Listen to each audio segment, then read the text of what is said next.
Welcome to the CEN show, a platform where you and I can learn from the world community. Now, this platform has a moniker, and it is each one teach one. And I want to share that definition with everybody because we hear that quite often, but I don't know if many people actually know what it means. So let me share that.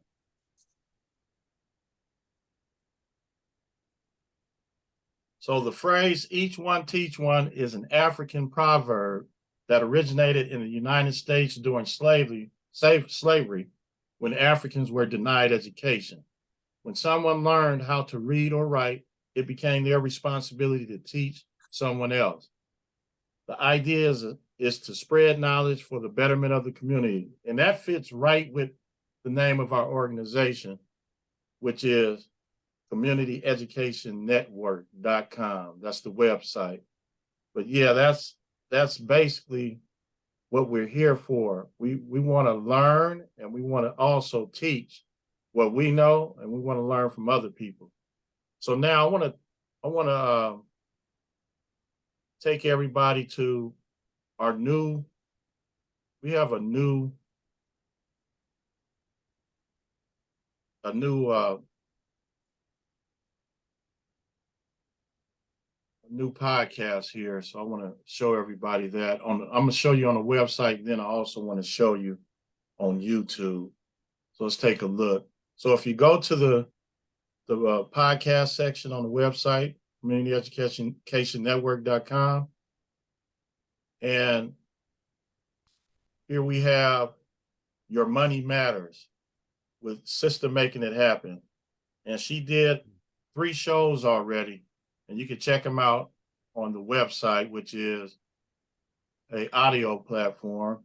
And then you can go to Community Education Network on YouTube, our channel, and you can see the videos. And so Wow. so it's 3 different shows she did. And hopefully she chimes in today because she's going to be our guest on the CEN show next Wednesday. So I'm looking forward to that. She has a very interesting show coming up. And then also, as you know, we have the other show called Conscious Corner with Professor Amin Ra and Joe Hembry. So that's a real good show also. And we learn a lot. So let me introduce the panel here. We have our Grandmaster teacher, Professor Amin Ra, where I met him years ago, and it's amazing how many things I learned from him. Excellent, excellent brother.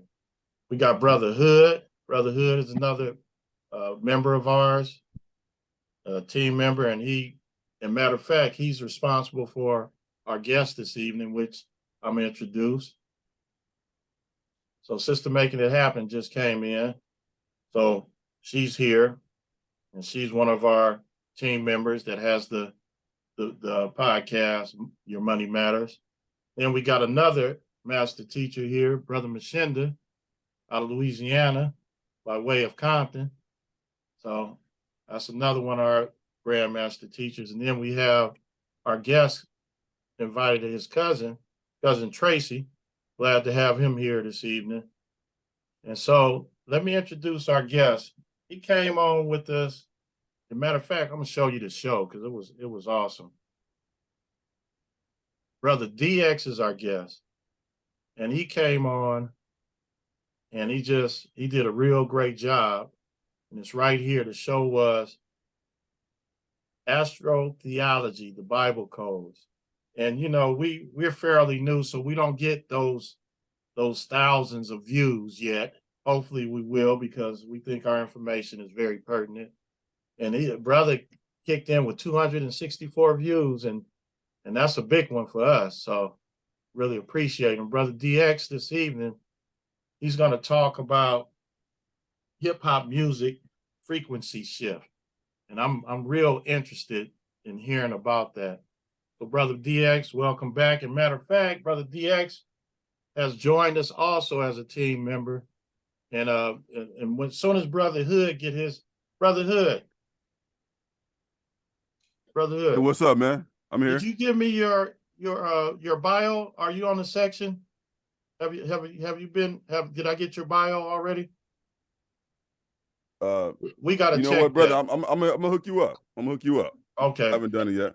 So I've been talking to Brother DX. We've been having some real great conversations, and Brother is going to join us. He's going to be another one of our team members. Matter of fact, he is. We just got to get him on the website, just like Brother Hood. So appreciate that, Brother DX. You joining with us and doing your thing. So Thank you. Brother DX, welcome back, and let us know what's going on with this topic of yours, man. All right, give thanks and praise to the Most High. We're truly grateful for this moment, just allowing, this platform to exist. I'm grateful for everyone that's chimed in and everyone that's going to pay attention and listen later on. So we just want to give thanks to the ancestors and to just to spirit and everything that exists around us and for us. All right, I'm just gonna start it off with the basics, with the beginning of hip hop. We know hip hop right now to be a very dominant genre of music in our culture. The history of hip hop began in New York in 1973, so we are coming up to a 50-year anniversary. This is when the DJs brought out their sound systems for block parties and events. When DJs like Kool Herc, Grandmaster Flash, and a few others began playing the music, they did a technique called dropping the needle. Dropping the needle was something that nobody else had thought about doing or was doing at that time. They would just play the record and then, flip it over or whatever, play the other side, play the B side. A lot of times at home, people didn't really have a construct of really changing what the record was doing or what the music was doing. So the process of dropping the needle basically set in play a whole different way of presenting music in party settings and events. So when that took place, prior to that, we did a technique called with the tapes. We did a technique called pause tapes. Pause tapes were made with a double dual cassette player, which is all. This is also, a frequency in hip hop that we was changing what the song was doing. Like with a pause tape, you would record part of a song and then you would pause the tape, change the tape and put in another song and then play another song, record a part of that until it made a whole nother song or some words or something you wanted to say. And we would make duplicates of the pause tapes and sell them on the streets or give them away sometimes to other people and they would play them on their boom boxes. Now the culture itself changed not only changed the dynamic of how music was played, but it was the collaboration of vocals and rhythm in a way that had never really been done on that level. Taking a record and then just playing a break beat, what we call a break beat, or just a segment of the song that did not have words, and then looping that and then coming up with your own words and putting your own phrases and stanzas on top of an existing beat. Now the other impact where you have the concept of words in the music, then it went into the dance. So you had the creation of breakdancing. The breakdancing aspect of hip hop brought about the next like uh powerful impact of the culture for the simple fact that this style of dancing, even though you can look back at like, some of the African dances, a little bit of the jazz, the tapping, it was like a combination of all of that. And even, the aspect of gymnastics with bending of the body, there's different moves like the yoga moves, there's Tai Chi in breakdancing, there's like West African dancing and break. It's like a combination of like all the different dances that exist, and this was a creation that was that came about in our culture, which now has influenced the world. By the late 80s, the culture of hip hop began to redefine the Black experience in America and across the globe. Before before hip hop, an MC was considered just a host or somebody who would host a show or maybe introduce people. But we changed that dynamic by saying the MC now is, not just master of ceremony, but we would say like a mic controller, or and then we came up with phrases like mic check 1 2, mic check 1 2. The aspect of checking the mic, all that came from us. So then you had the DJs, even that concept before. DJs were just considered somebody on the radio. There was no in the park DJ, or somebody actually DJing your party or having that concept. Even with Grandmaster Flash, um he created the toggle aspect with going from one record to another record seamlessly. There was no crossfader on mixers before hip hop. Grandmaster Flash actually was an electrician who used a microphone toggle, the on and off switch, to go back and forth for each record. So he would play one song. While he picked up the needle on one, he could play the other, find where he wanted to put the needle, drop it, and bring it back. So that was the first concept of when they put the crossfaders on the mixer. Then you had the creation of the TR-808, which was a drum machine. The drum machine, the TR-808, started in the 80s. The 808 frequency was one of the lowest frequencies that you could find on in nature through drums like a djembe, and some of the others had low frequencies, 70 hertz, somewhere along there, sometimes as low as 50 hertz, depending on what you could turn the toggle on the beat machine and change that frequency. So in the midst of doing that, we as the hip hop community began to use the 808 in our music. So it resonated with a certain frequency in our bodies. The 808 actually resonates with a lower frequency, with like your Kundalini chakra, which is your lowest chakra at the bottom, resonates red, and also your genital. Is the reason why we resonate with the 808, even not only in hip hop, but slow songs, like the songs in the early 80s that was using the TR-808, like SOS Band. There's Marvin Gaye songs was using the TR-808.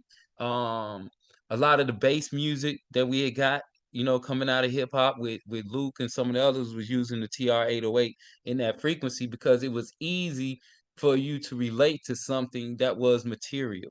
The material aspect of what hip hop went to is um really because of the vibrations and frequencies from these digital machines.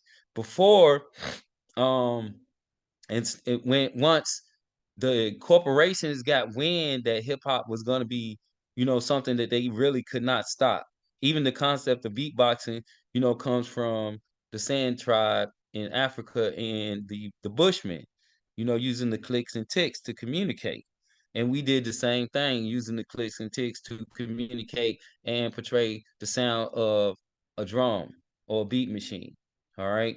So artists like your Curtis Blow, Run DMC, you had the Sugar Hill, you had Zulu Nation, the Melly Mels. They made an impact on the music corporation so much that they instituted, they began to use the artists to promote their brands, like Adidas. We would put these phrases in our songs, and they began to exploit that energy to, for their own personal gain. Now, what this did was this set apart what hip hop became separated in the 90s. By the time the 90s came in, the vibrational consciousness of music has shifted from, okay, like you had disco in the 70s, right? Then you had the funk and R&B of the 80s. And when the 90s came with hip hop, each genre of music actually carry a particular vibration. So the the the 80s with the funk, you had a whole band where you had 4 or 5 guys that would actually literally get together, decide what song they were gonna play. They tune their instruments to, hey, you off key, you on G, yeah, man, let me get on the right key. And they would physically tune their instruments to a particular frequency so they could play the song together and it sound harmonious and in rhythm. So with hip hop, when they created the SP 1200 and they came on the market with the SP 1200, which was a beat machine slash sampler, there was no longer a need for 5 guys to get together to produce. So your Quincy Joneses and some of the others that would pull in a band when you had the Barry Gordy's and you got 15 guys sitting out here to play horns and all these other instrument drums and everything. Now you could take that one person can control the vibe of the frequency. So the labels didn't have to pay, 5, 6 guys to come in and record an album. They could just pay one person and they could dictate and control one person better than they can control 5 or 6. Even the structure of the band. Where you had guys that some of them would agree, some of them would not agree. They'd be like, "Nah, man, I don't want to do that song tonight." Or you can't find Rollo. Where's Rollo?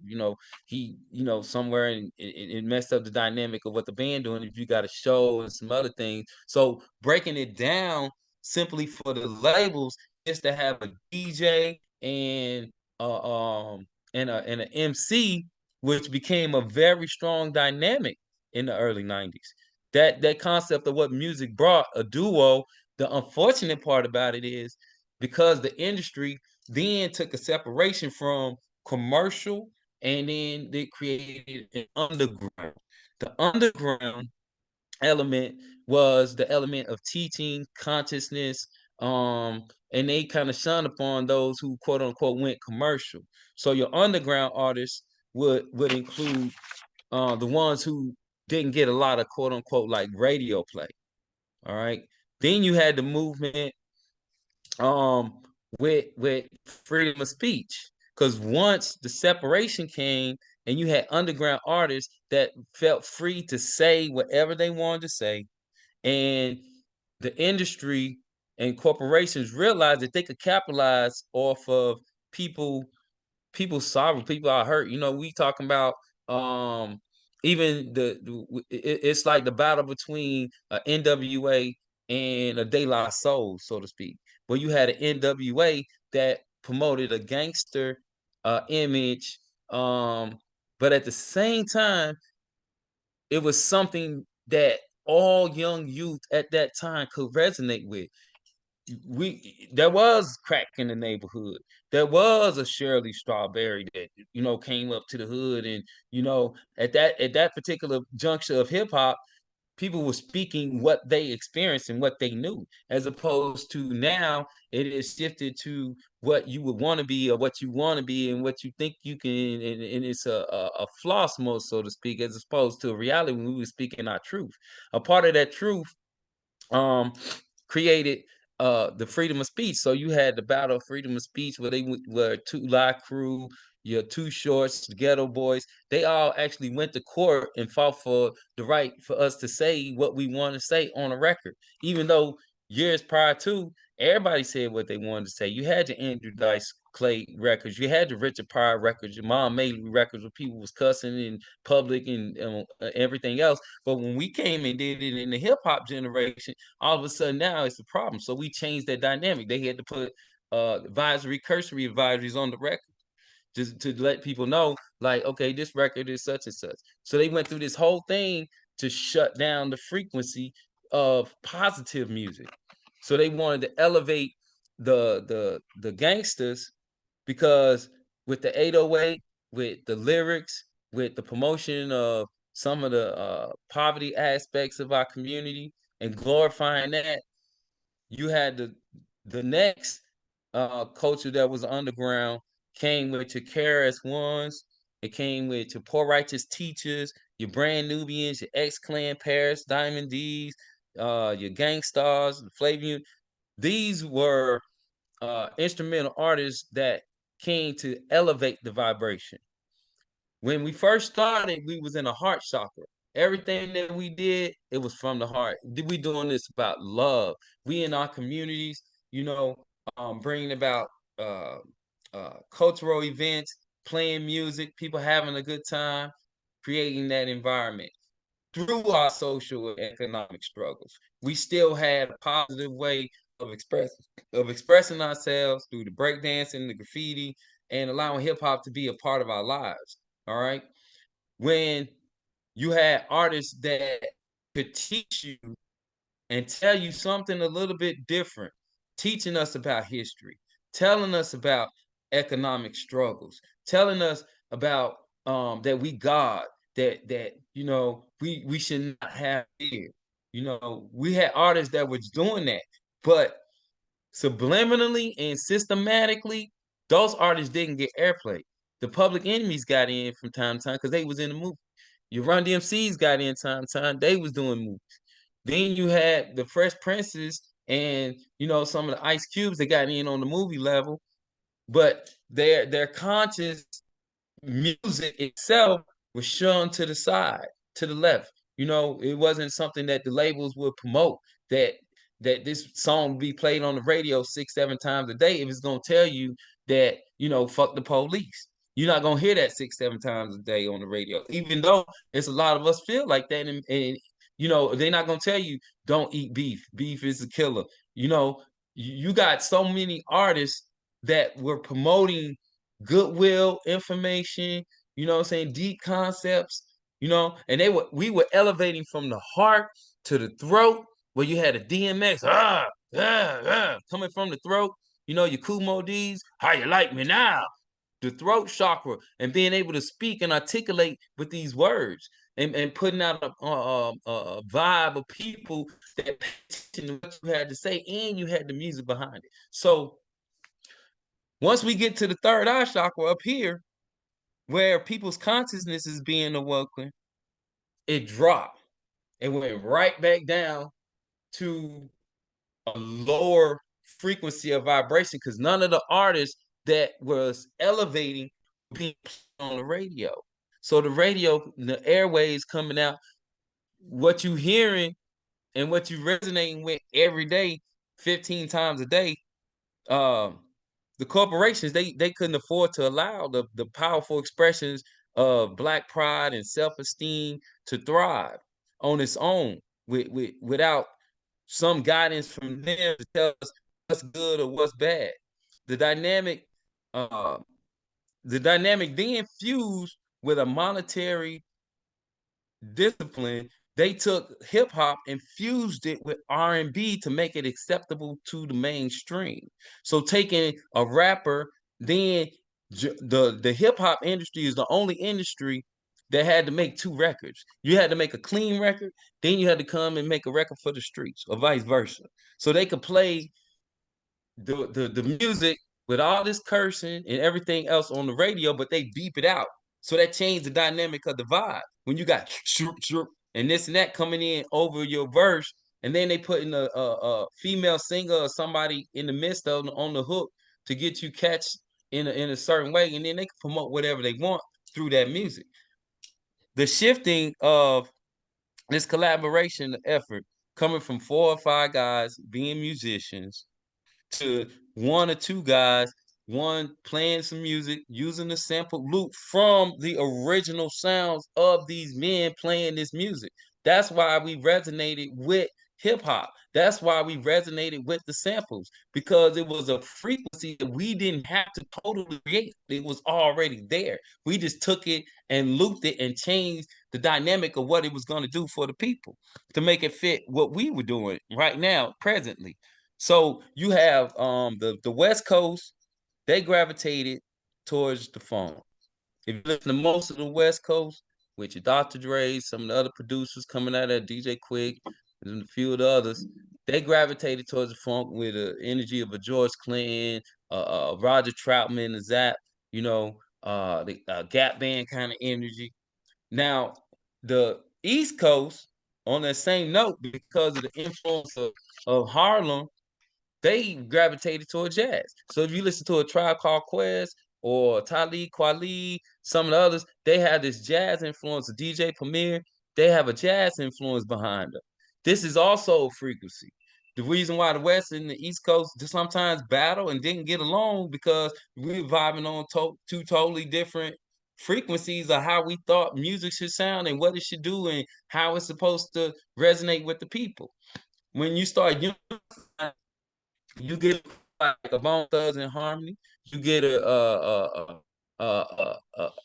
artist like a Biggie who was able to combine the West Coast and the East Coast together. Tupac did the same thing. If you listen to his music, it's a combination of funk and jazz. He had the R&B mixed in with it. It was a total package of fusion of music that people resonated with. That's the combination of putting together the structure. Now, the unfortunate part about it is the structure got controlled.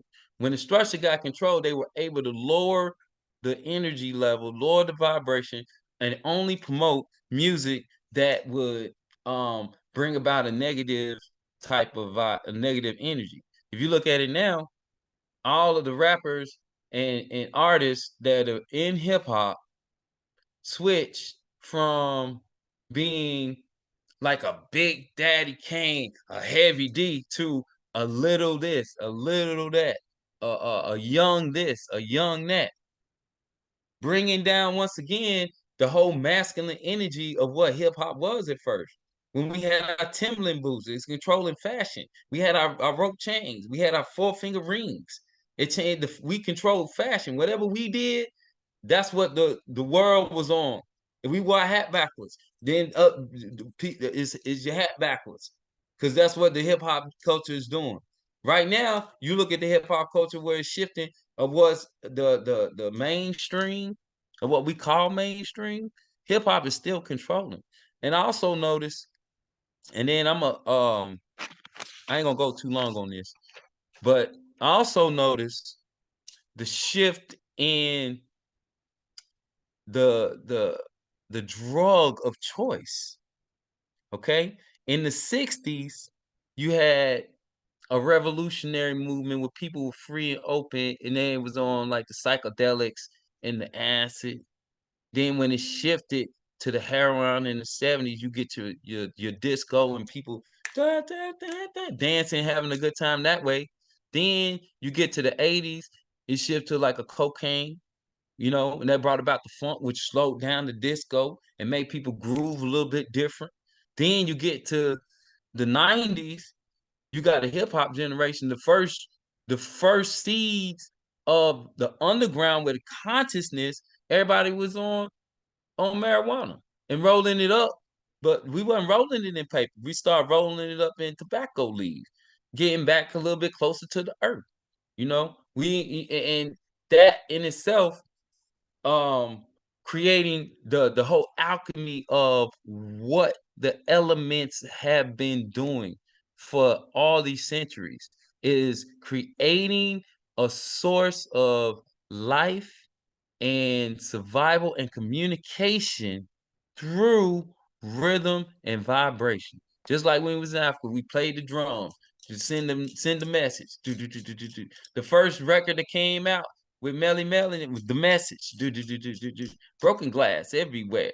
You know, the message is still here. They trying to bury hip hop, but there's still a culture of hip hop that's thriving through the graffiti. Most people can't read the graffiti because it's written in a certain level of hieroglyphics, just like the pyramids. You know what I mean? It's got its own style. It's got its own way of curving the S and making it this. A lot of people can't listen to hip hop. They don't understand the words. They talking too fast. What did he say? What did that mean? We changed the slang. The slang words that we use, everything from bling to slizzard to hitting skins, the Jimmy, you bugging, that's dope. We didn't change the whole dynamic of what words mean. We didn't took the English language and made it our own. This is a cultural movement. This is the true rapture. Because no other genre of music has had the influence or impact of the world like hip hop. hip hop itself is the frequency. That's my point. And I'm gonna conclude on that. And I'm pretty sure some of my other fellow hip hoppers, Mr. Hood, my cousin Tracy, y'all might want to add a little bit, and we can continue to build. I Okay, just want to set that up as a foundation. so I'm gonna go ahead and go to cousin Tracy. Cousin Tracy, you want to add to it, or you want to ask him a question or make a comment? Uh, no, I think what he's saying is very true because the frequency in the music, it does change the vibration of the way people think and the way people move. It's very, very true. All right, thanks a lot. Thanks Yeah, for coming thank you. too, brother. Brother Hood, you want to add to it, or you want to comment, question? Well, I was just gonna say, man, I think he was right on point with it. It's definitely changed, and he, just kind of expressing that. I think that it's kind of interesting though, how you still have a lot of people who really don't really understand what hip hop is at this point. So I think it's kind of changed so much that a certain generation, I think, really don't really understand that essence of it. And that's kind of a point too. It is kind of morphing into something else. Okay. Wow. All Yeah, right. I think that's a good point, Hood. How the current generation are not familiar with a brand Nubian or X Clan, and even when we were coming up, we still had the issues of not hearing that music on the radio. You had to go to a particular place or somewhere to get it. You had to go to the record store when we had records and vinyl. In my opinion, this is my personal opinion. I think when CDs became popular, and it was very, very easy for young black men who, one, we didn't have vocation. Two, we didn't go, if you didn't go to college or if you didn't go to the military and you didn't play sports, hip hop was something that you could use and not have to sell drugs. We pressed up our CDs and got out there and sold CDs to make money and did it for a while. I think when Master P took it and basically went with like quadruple platinum, so I don't know how many, God knows how many CDs he actually really sold, made so much money, they shut that down. There was no way that they could continue to allow these young black men to create their own music, not needing a label, not needing distribution. Like you can go platinum in your own neighborhood, so to speak. Get your own van and ride around from one city to the next selling your music. And that's what we did for a while and did okay. Until the digital age came and switched up how we distribute the music. Even though people still got CD players in their car, you will kind of look at somebody strange trying to sell you a CD right now. But that was only just 10, 15 years ago when, we was all selling CDs on the streets and doing okay. DVDs the same way. That was part of the culture. And then now you can't, if you want to get something, you got to upload it, you got to download, you got to stream, you got to do all these extra things because they still trying to control the frequency. They still can determine, even recently, how certain things on your social media, they'll take that off and leave up other stuff. Anything that's dealing with some consciousness or something that's going to really truly help us and elevate us, you know, they got a systematic way. And even with these algorithms, how these algorithms are working on our YouTubes and our social media platforms of what music is being played in the background behind some of these little things. Hip hop is always gonna be here. I don't ever see hip hop going anywhere. I think is definitely time to, you know, bring about the elevation of that culture because it's a language and it's a form of expression that many people still cannot comprehend. of what it does and how it really affects what people do. You know, when you bring back the true art and nature of what hip hop was actually designed to do and how the gift came to us, and even all the devices that have accommodated us over the way, the SP, you know what I mean, the MPC, all these different devices, the turntables now, everything then, you know, diversified around. You can put the DJ stuff on your computer. You can produce a song right on your computer by yourself with no even the notes and everything. What they'll put them in place for you with a software. You ain't got to do nothing. You don't even have to be a producer. You ain't got to know nothing about music. You ain't got to go to no class. You can sit there right there on your computer and produce a song with a bass, a guitar, piano, horns, and everything being syncing in tune by yourself. Now, if that's not some AI like BS to me right now, like the creation of having 4 or 5 guys together in a room making a track, making the music at the simultaneously, this bass player got to play this same bass line 108 times the same way, slide his fingers exactly to the same spot 108 times simultaneously, and do it 1,000 times because he on tour playing, and it sounds just like the record when they play. And when he in the studio, how many times he had to do it? You got to catch it. You better get it now because everybody else is on it. You better get your part. You know, that was the to me like the height of what music was doing, and the fact that we took those and sampled it, even though we wasn't in the room producing the music at that time with the drums and the bass.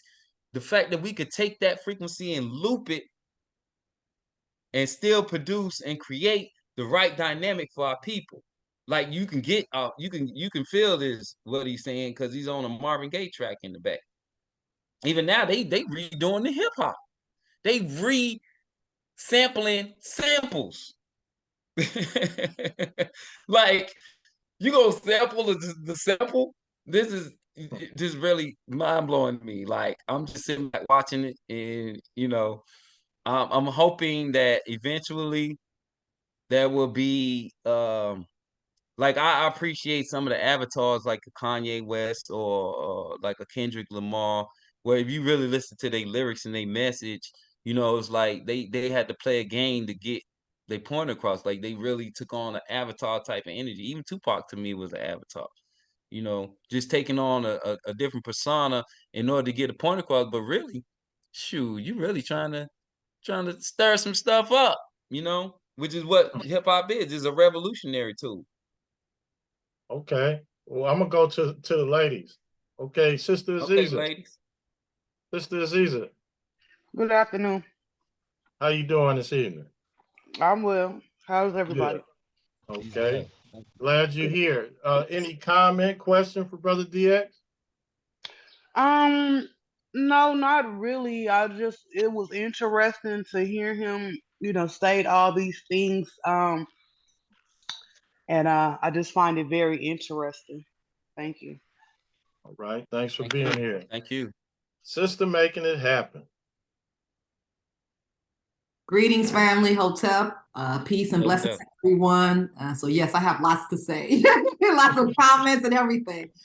But as a person who grew up in the Bronx where all that started, it was beautiful to hear your reflection. It was a great reflection as an alchemist, as someone who understands chakras. I really, really was impressed on how you presented your topic today. So one of the things that I would say is key for us is this trickery is being played. You know, we're in Hollywood, Hollyweird, so we know all kinds of things are going on. But we have to remember to use our imagination, because that's one thing that cannot be duplicated, okay? Because it comes from our pineal gland. And we have to remember that that is where creation is. So as long as we can remember to that, and of course, hip hop is 50 years old, so we're old now. We're on the other side of the rainbow. So we're responsible. We're responsible for that legacy that you just laid out. Like, my 17-year-old, she loved Tribe Called Quest. So And you can tell the children whose parents are like us because they come together. They can't even relate to nothing else. The rest of it doesn't make sense to them. They come together because they speak a certain cultural language that's called hip hop. Whether it came out of, the flower children, the hippies, the hip hoppies, whatever we are, but we are here. And the energy, the vibration is so powerful and strong that yes, we crack that nut and it's open and there's nothing that can be done, period, because we're going to continue to shape shift where things cannot. So yes, things are trying to definitely catch us, but we got to remember who we are and keep our hands in the dirt and keep the love and remember who we are and the travelers that we are and continue to,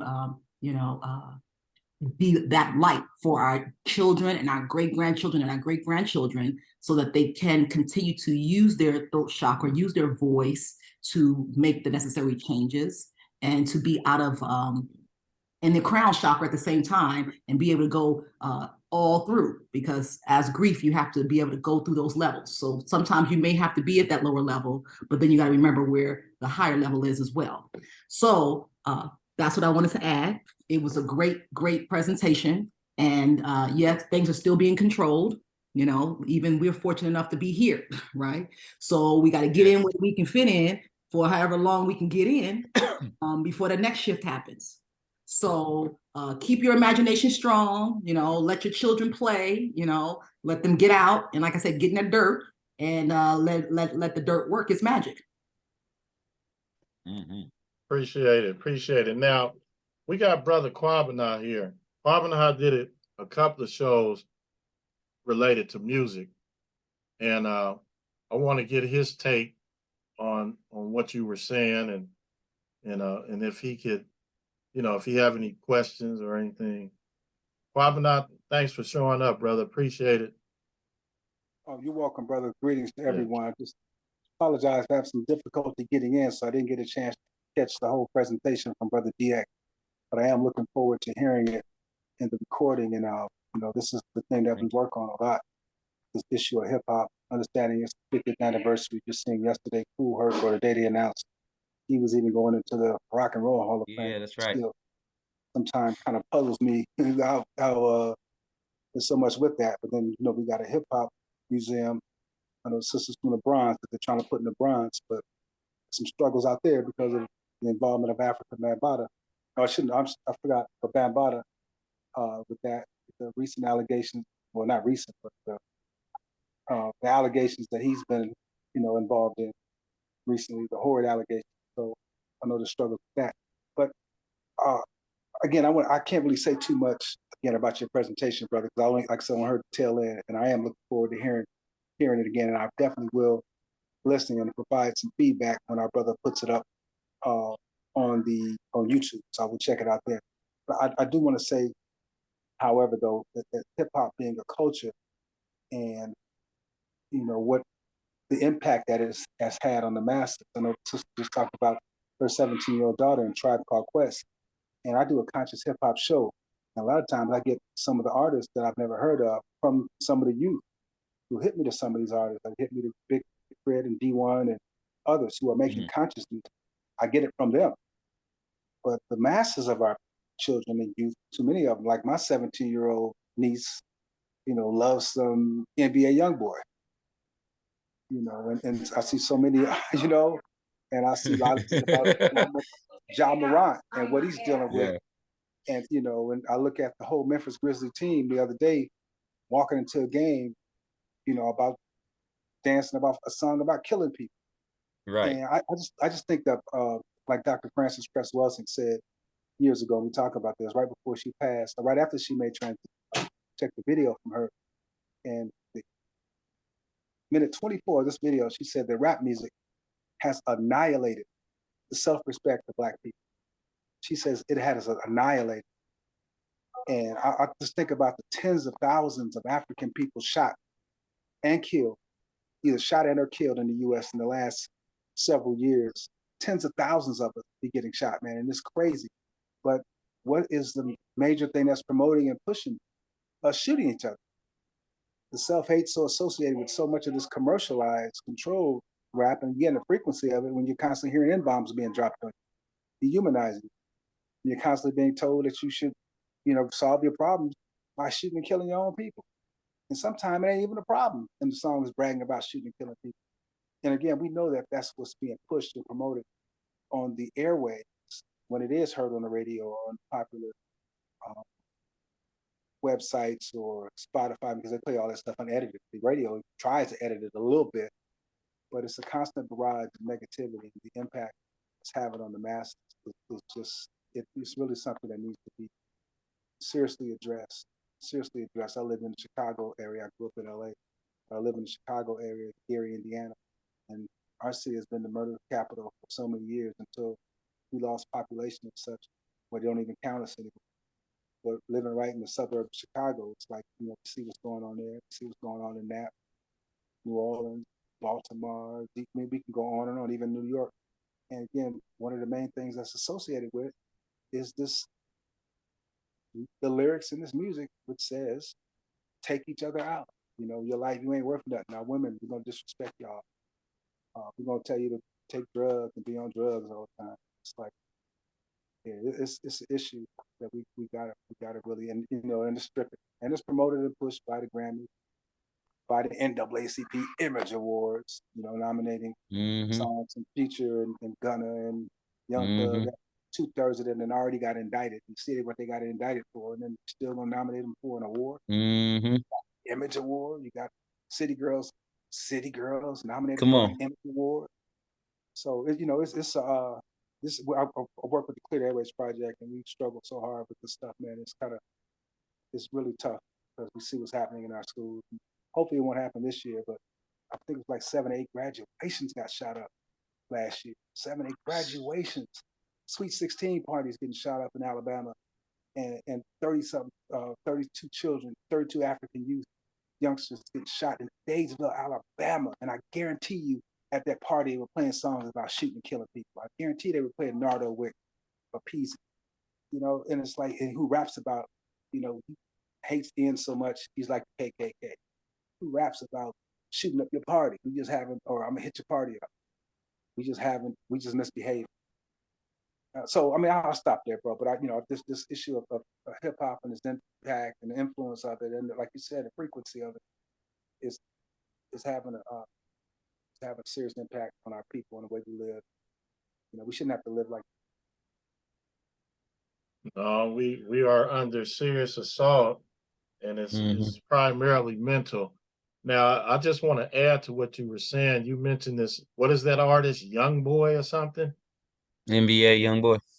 Yeah. Now, I was tutoring a young African American girl yesterday, and she told me that she listened to this artist, and I asked her, because I was talking to her about psychological edge when it comes to this mathematics. And we got to the point where we was talking about the music. And I said, what is he talking about? And she concluded that a lot of it was negative. But then she said, oh, he talks about some good stuff. And I said, what is that? She said, love and, matter of fact, she said that it was about getting your heart broke. And I was thinking to myself, that's good. Talking about breaking somebody's heart, and so it has a strong influence on our kids. I know, because it had a strong influence on me. But I didn't want to say too much here, but I just wanted to bring that up. But now let's go to Brother Muko out of Baltimore, another one of our team members. Unmute, man. You got to unmute.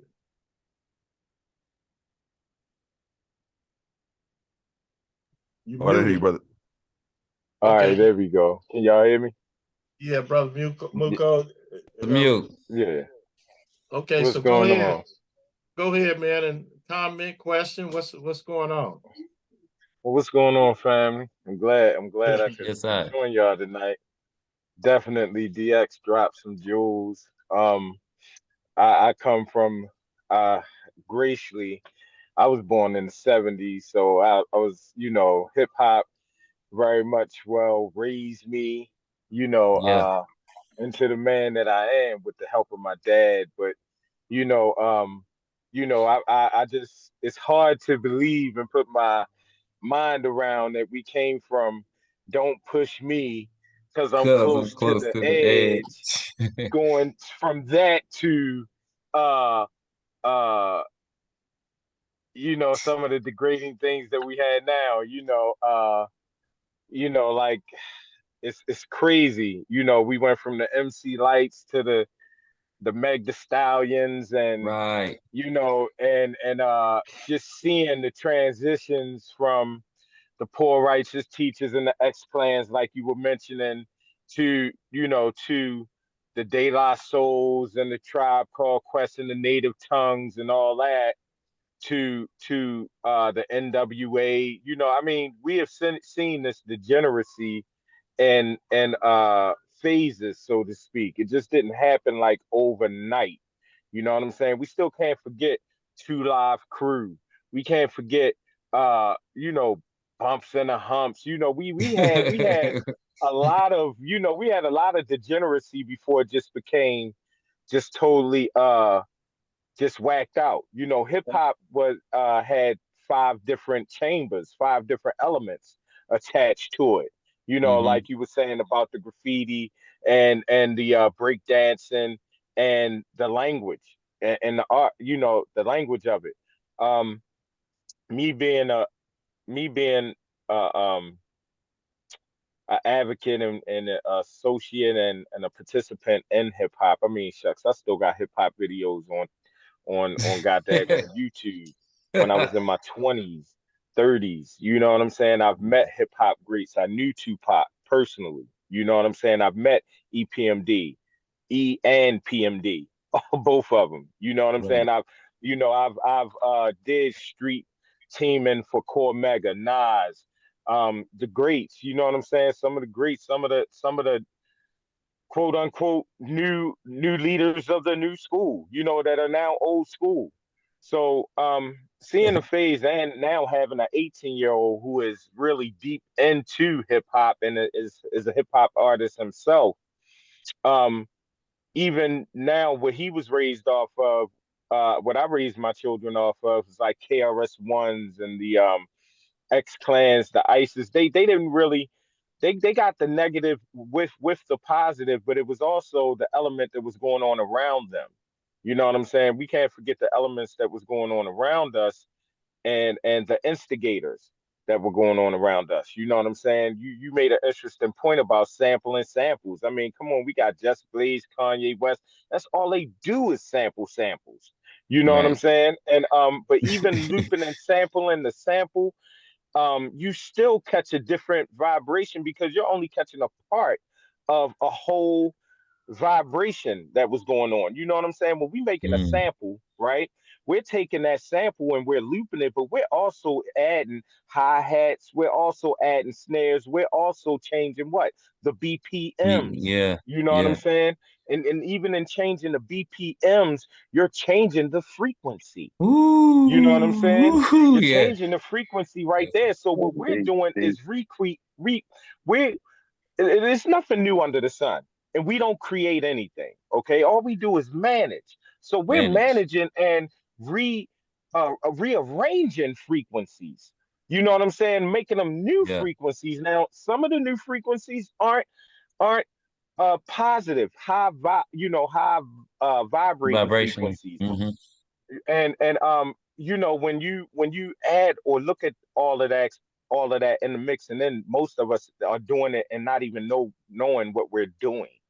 You know what I'm saying? Because we don't even understand the nature of what we're doing.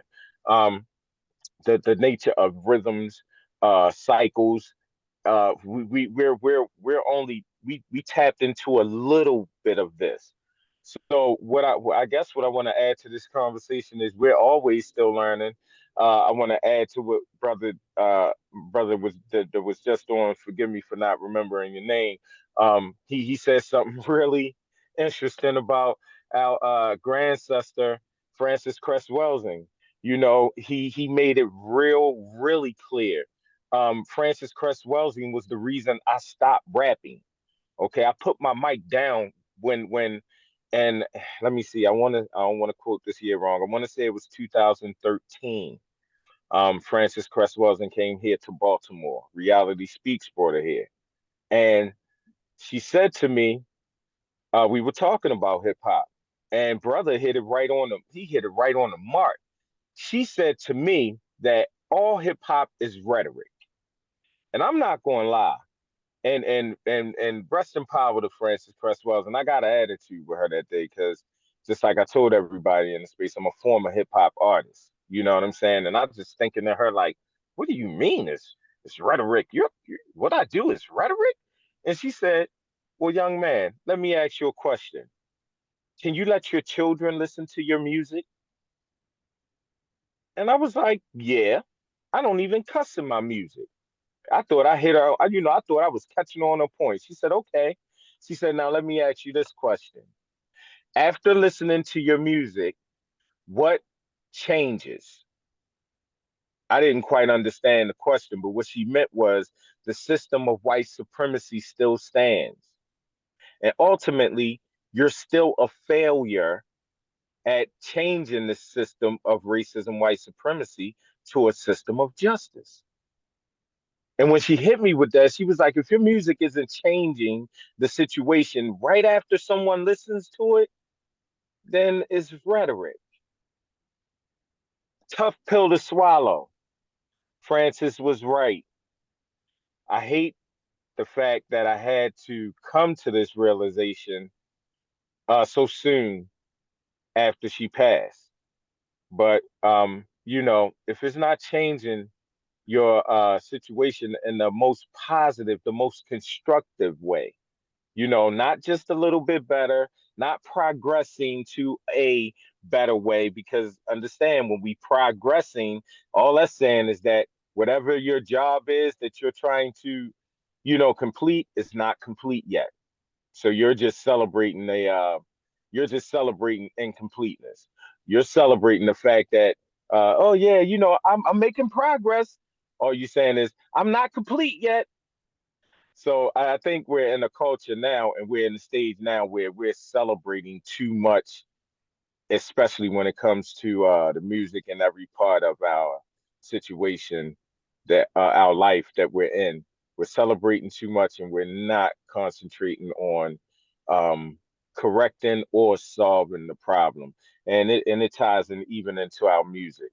Right now, I give our music a best. If I had to give it a grade on a scale of 1 to 10, the best grade I could give our music is a 1.5.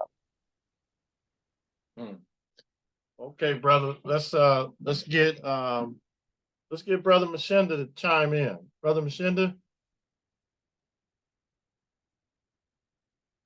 Yeah, good evening. Yeah, it's kind of tough acts to follow. They done covered it all, man. From Brother Quabana to Brother DX. Appreciate your presentation, covering had a range of information that's very not only valuable but very interesting. And I'm familiar with it, and you added some things that I wasn't familiar with. It's just I guess excuse me. Hold on one second. I guess I can add, to the equation, or just kind of piggyback off what's already been said.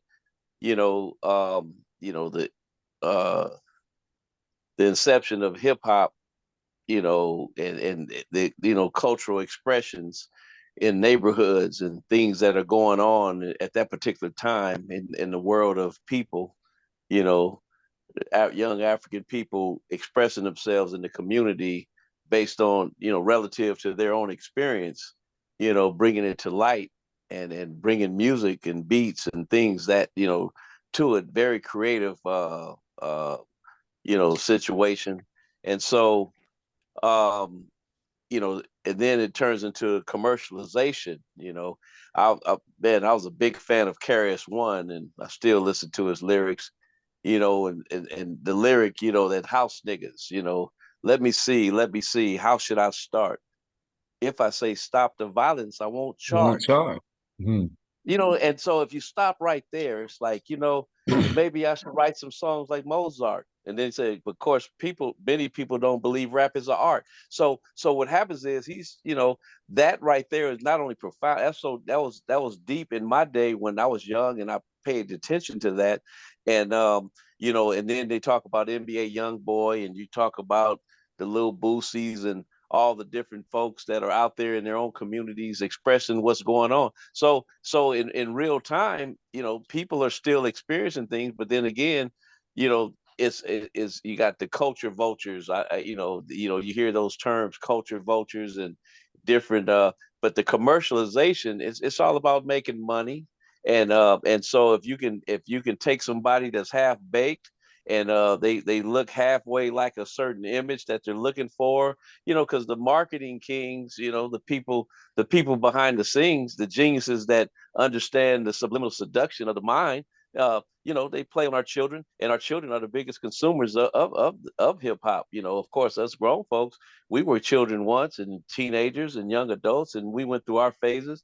But luckily, I was part of that conscious phase. Malcolm X, Martin Luther King, and the last poets, and so forth. And I was at school. I met Stokely Carmichael, later better known as Kwame Ture. You ready for the revolution, young brother? I said, sure, I am. Dick Gregory come to my school and meet up with me personally, or me and a few brothers. So during those times, I'm down with KRS-One. I'm down with Public Enemy. I'm down. That's just the sign of the times. But then what happens is they kill off all those leaders and kill off all those people, and COINTELPRO, takes its place and do what it do. And then here it is. Look at the fallout. We still got we got the young brothers and sisters in the communities, poverty stricken, undereducated, problems going on. You know what I'm saying? Go back to the temptations, people moving in, people moving out, whatever. So you got these situations going on, but we don't have the conscious. But they don't get any radio play because the culture, the commercial, the commercial kings that said, hey, you know what, we're gonna take this information and we're gonna twist it and sell it. We'll sell your misery. We'll sell you, where you're at. And so, something that you can identify with. You have got drive-by shootings, you got this, and then, like you say, the NBA young boys and the different folks that I've heard of all them guys. Them guys ain't built like that, but they're manufactured in the studio, and so they become of that. And so they buy all the guns and they display it on the social media, weaponized by the social media and things like that. So, man, hey, it's going real fast right now. So, hey, I don't know.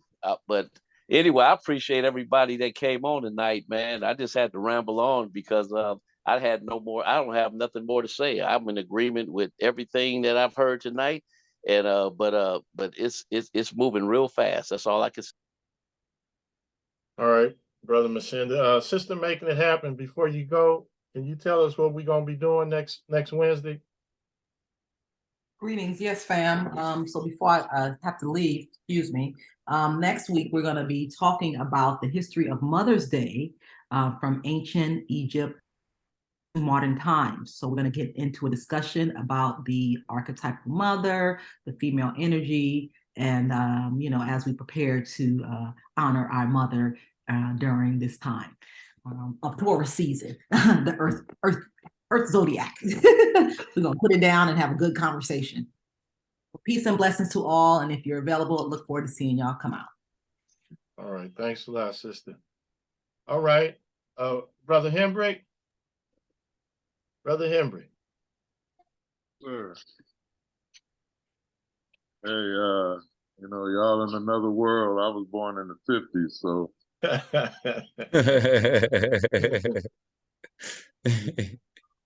people might Curtis Mayfield, why don't you check out your mind, been with you all the time, that kind of stuff. But this hip hop, I'm like, I'm lost in the woods with all that, man. So I defer all that to y'all, 'cause I'm not hip to it. I was a jazz man. and I love reggae, but I don't understand what the hell they saying. Love the beat though. But anyway, I'm straight old school. So Rasta lives matter. Blah, blah. Ciao, Rastafari. Yes, sir. no, 'cause, like I say, I never listened to it or understand it. I guess I'm like Brother Ra. Ra's older than me, so you know. But hey, I appreciate the information. I hope the youngsters is listening, to what you brothers are saying. They need to, and that's the challenge. So best of luck to y'all, but I can't help with that because, like I say, I'm lost. I don't. You mention these artists, I don't know who you're talking about. It's all good. All good. Okay, Professor Ron, I know you got some things for us, some info. Oh, I appreciate what's been said, if I understand correctly. I do agree with Joe that, and Emmett Shinda and everyone that had commented. I want to say a silent thank you to Brother DNX for being a part of our network and just keep on doing the studying. There's a lot to music. Music by itself is diverse. All kind of music. And, a lot of people like to branch it off and say, this is a culture, or this is a change of culture and things, but it's really just a part of the music culture, especially when it comes to African people. I've been into music for years. I was born in 1948, so I remember when they had 78, 33 speed records and 45 speed records coming into the 60s. And we had record players, and I listened and sang along with the people. But hip hop is just another form of songs that have been said in the past. They just speeded it up, sampled it, and add talking and rapping and other forms of lyrics that they classify as hip hop. We've been singing about sex. Many rhythm and blues songs with sex. I remember in the 50s, there was a song called Giggling. When she walked by, my poor penis froze, And they wouldn't play that on the radio. And there were other songs that they wouldn't play on the radio. There was conscious songs like Bring the Boys Home and War. What is it good for? Absolutely nothing. Edwin Starr. It was political and conscious. Hip hop has made a lot of billionaires. There's some positive attributes to hip hop. It's diverse. You got gangster rap that's a part that some people have assigned to hip hop. You got conscious hip hop that's Brother McCall was saying when it comes to Public Enemy and KRS and a few others who sung, and like Gil Scott used to say, the song don't have a message in it, it should be an instrumental. People listen to music and they just enjoy it. They enjoy it, and it's a different era. Our parents thought we was crazy listening to love songs and slow songs because many of our parents came up, you couldn't sing love songs. Black people couldn't sing. They had to sing about everything but that. Yakety yak, don't talk back, all that type of stuff from the coasters. And they sung about drugs, the Cloud 9 from the Temptations in the 60s. It was about getting high, and as well as, and Barry White Barry Gordy attested to that when they did Motown Hitsville with Motown, and he said, he didn't want to produce those type records, Psychedelic Shack and all of that type of stuff. This is not new. My point. What is new is what DX was saying, that some of the people are self-made millionaires by selling records out the trunk of their car You know, and when it comes to rapping, rap started mostly in the penitentiaries. You know, back in the jungle, deep in the sticks, I was at a pool hall with all the bad MFs. They one night, about 10, you know, all the bad MFs start falling in. Here comes Peter Rapper. I mean, this goes all the way back. Jumped off a building and snapped my fingers, and I mean, call my wrist and snap my fingers like this and all that type of stuff. That was done. Red Fox talked about the racehorses. You know, here come my pillow, here come Basula, here come my peanuts, here come this and that. He was rapping. I rap. Brother.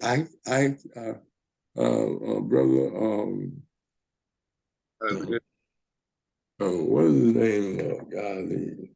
Moses, Black Moses. Isaac Hayes. Isaac Hayes used to say, you know, Ike's rap.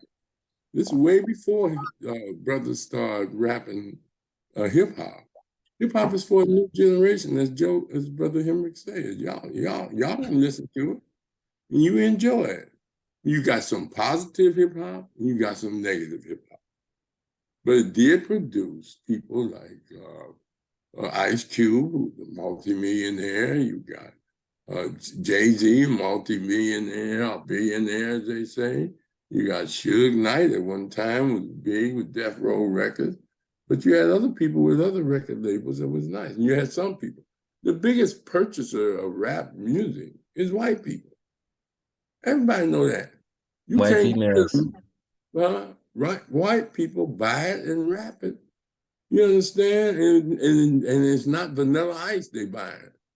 Mexicans and Latinos, you go down the street, they're listening to Black people music. You understand? But they buy it. You can't get a multi-million-dollar. It ain't, you know what I mean? Black people, you know, they bootleg records. They ain't buying a bunch of them things, you know?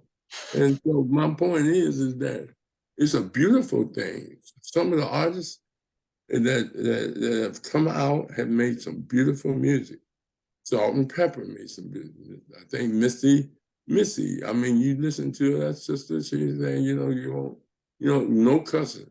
But then you had other groups, Bitches with Attitude, Hoes with Attitude, you know, but there was an audience. There was an audience. And some of the biggest producers of it and controlling it, as Kwame was saying, was white record companies. Majors, record companies, just like they controlled Michael Jackson. You understand? I mean, when you get on that level, you got to have that type of thing. But the beautiful thing is that there are some artists that sing songs you could, you know, we used to dedicate records. That's right, you know, Run DMC. You know, they Run DMC, and they would record with white people, and Russell Simmons, you know, produced them and things. He's a multimillionaire, and he broke off. They break off into movies and doing things. And a lot of them do a lot of philanthropy. I mean, they start football clubs and they do some good things, but it's not by itself. That's the issue I have, saying that hip hop has its own culture. No, it's a part of the Black culture, the African culture.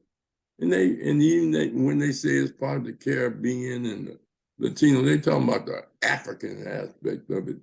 You got African Latinos, you got African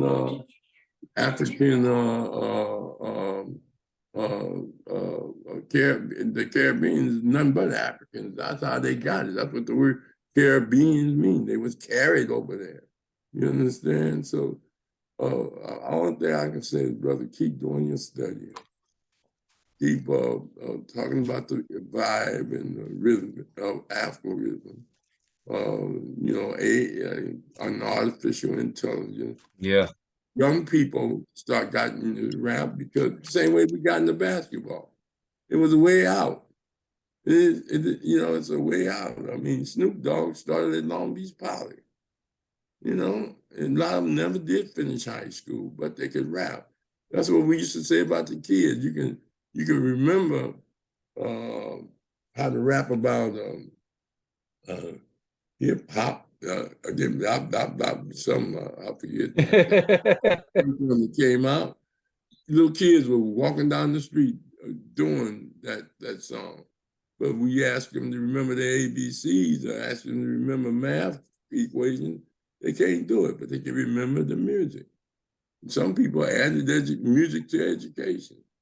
And so I just think it's a good thing. Music has always been a part of our lives as people. And the Afro rhythm comes from us at the standpoint of percussions and other forms of sound, mimicking animals and things. And music is the universal language of the world. And it comes in different forms and different styles.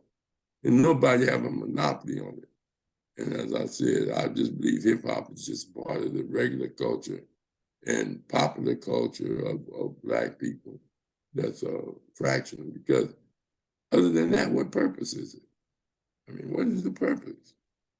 It's so diverse, there's no single purpose. You are free to make up words or do words and things of that nature. And as Commandant said, Frances Cresswell seen, and she was known, Dolores Tucker.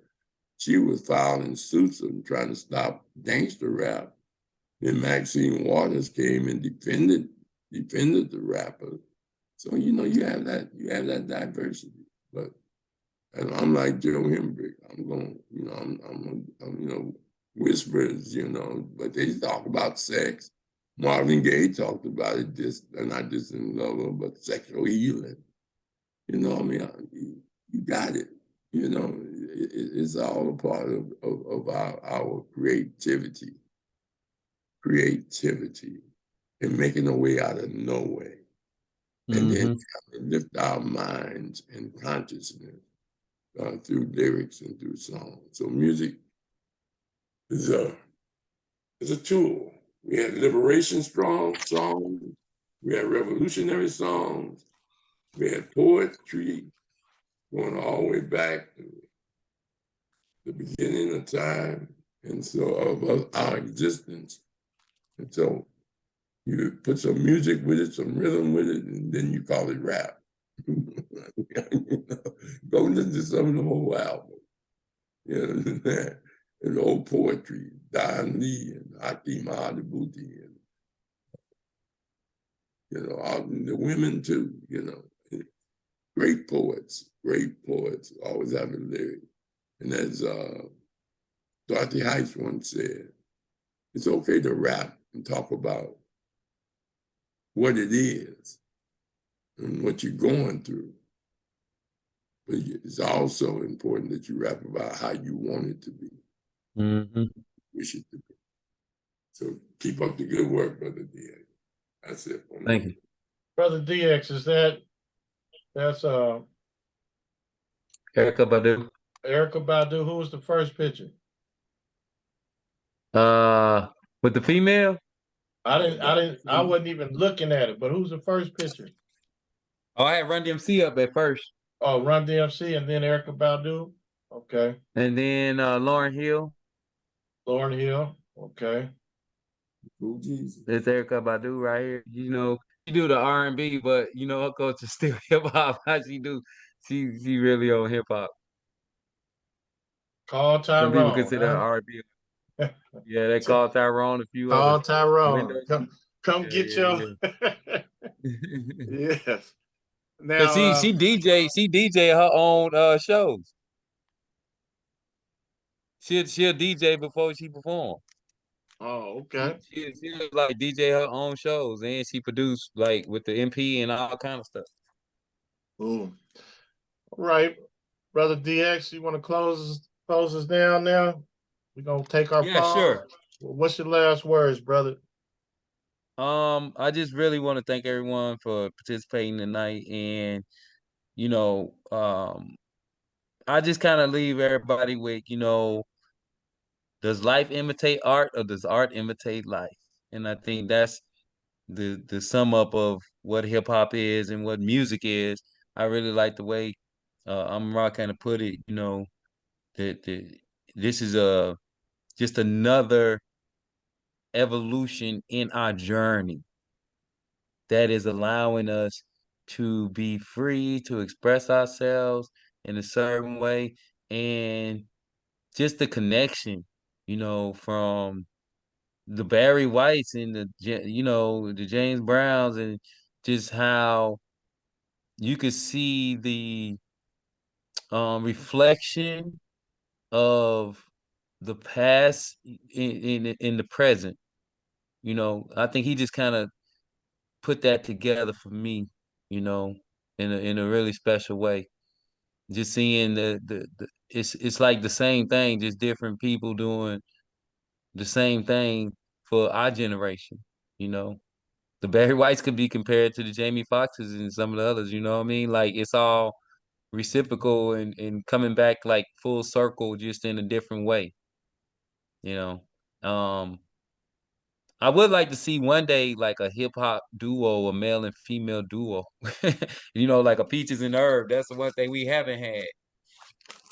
We haven't had our hip hop Peaches and Herb yet. So maybe that'll happen one day. Yes, sir. That I think sounds that'll be good. that'll be the new cultural revolution for us as a Yeah. people to get that hip hop Peaches and Herb, or that y'all brought people type energy on some hip hop, because it hasn't been. I haven't seen. I don't know. Maybe somebody else might know about a married couple that rap together as a group, not your Jay-Z Beyonce type thing. They separate careers, or the Papoose situation. They separate careers, but just that couple coming up. But that's it. Art imitating life, life imitating art. You know, we gonna keep thriving, and just thanks again to everyone just for participating and coming out this evening. Appreciate it, brother. So, Professor Ra, we have anything for Monday? I'm gonna try to get this brother Khalid Muhammad on Khalid Shaw from Stop the Violence, Increase the Peace Foundation. And then Linda says she's gonna try to still get talk to Damian Goodman and Crenshaw, and talk about that. I'll let you know tomorrow. All right, good, good. So we're gonna take our pause. Brother DX, stay on for a minute. So I gotta ask you something. Thanks, everyone. Appreciate it. All right, yeah, DX, keep on pushing. Yes, You know, sir. Thank you. we got Sister Making It Happen coming on next week. So each one teach one, conscious one. Good evening.